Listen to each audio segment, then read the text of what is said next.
Hare Krishna, Kamada Ekadashi Katha narration. Om Namo Bhagavate Vasudevaya.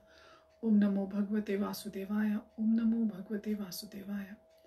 The untold glories of Kamada Ekadashi are described in the Varaha Puran in a delightful conversation between Maharaj Yudhishthir and Sri Krishna. The king asked, "My dear Lord, crowning jewel of the Yadu dynasty, please enlighten me about the nature of this most auspicious day, Kamada Ekadashi. Please accept my humble obeisances and advise me how one should observe this Ekadashi that falls during the month of Chaitra while the moon is waxing. Please also describe what the benefits of such observance are and advise me how to reap the result." Sri Krishna replied, "My dear Maharaj Yudhishthir, please hear attentively the description of this Ekadashi day, which has been recorded in the ancient Puran.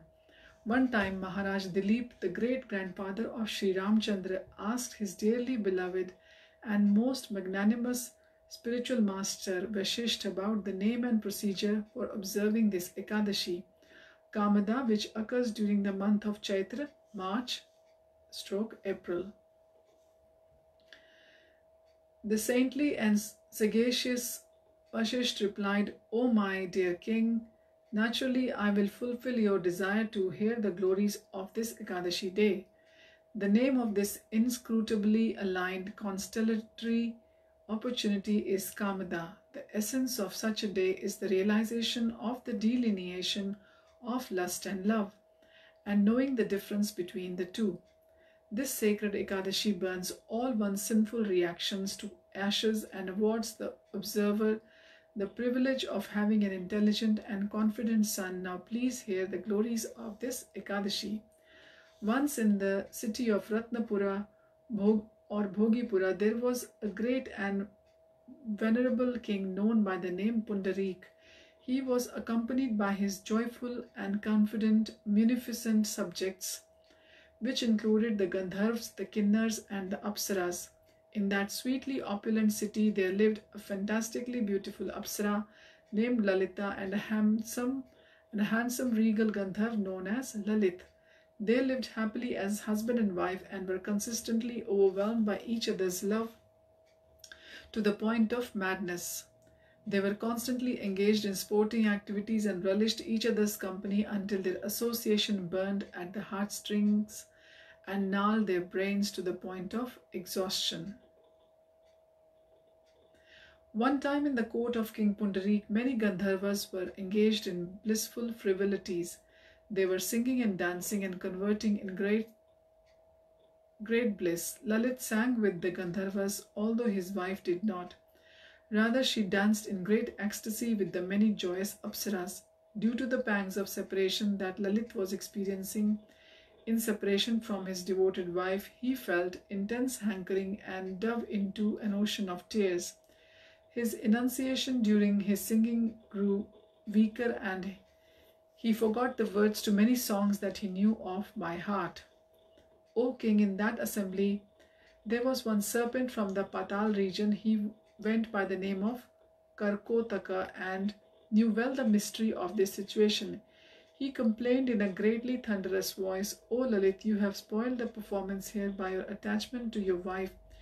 You have upset the tal or the rhythm of the piece and distracted the singers. Therefore I curse you to be a man-eater cannibal." Being thus cursed by such a serpentine character, Lalit immediately transformed into a great demon, and all could see there was fearsome fire in his eyes. While Lalita saw her husband's terrifying form, she was extremely hurt and distressed. In intense pain and distress, she spent her days and nights simply thinking of where to go and what to do and who to see.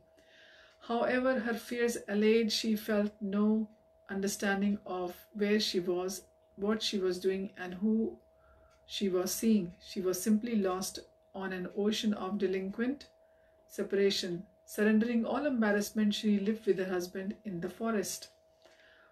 Once, while wandering within the dense forest, her husband Lalit saw the most sacred ashram of the sage Shringi, situated at the peak of the Vindhya mountain. Lalit immediately went there and Lalita, I should have said Lalita before. as well. I'll read it again. Once while wandering within the dense forest with her husband, Lalita saw the most sacred ashram of the sage Shringi, situated at the peak of the Vindhya mountains. Lalita immediately went there and offered her respectful obeisances to the sage. Upon seeing this lady, the sage inquired, "O beautiful one, who are you and where do you come from? Why have you come here and what duty will you perform here?" Lalita replied, "O great soul, I am the daughter of the king, great and kind-hearted Gandharva named Veer Dhanva. My name is Lalita and I live in this forest with my husband. He has been cursed by a ferocious serpent and is now in the form of a demon. O Brahmana, I am greatly indebted to you for your kind darshan and have no means of rescuing my husband myself. Please, as a great Brahman, you must surely have the ability to help. If there is at all some way of atonement that will remove this horrendous affliction, then please tell me." After hearing Lalita's pathetic request, the sage Shringi said, "O daughter of the Gandharv, in a few days' time, during the waxing moon of the Chaitra month, there is a magnificent Ekadashi known as Kamada Ekadashi. By observing of this day, all one's sinful reaction can be completely annihilated. Following this vow and giving the entire merit to your husband, all one's desire will be fulfilled. Then by the influence of this merit, your husband will immediately become freed from the curse."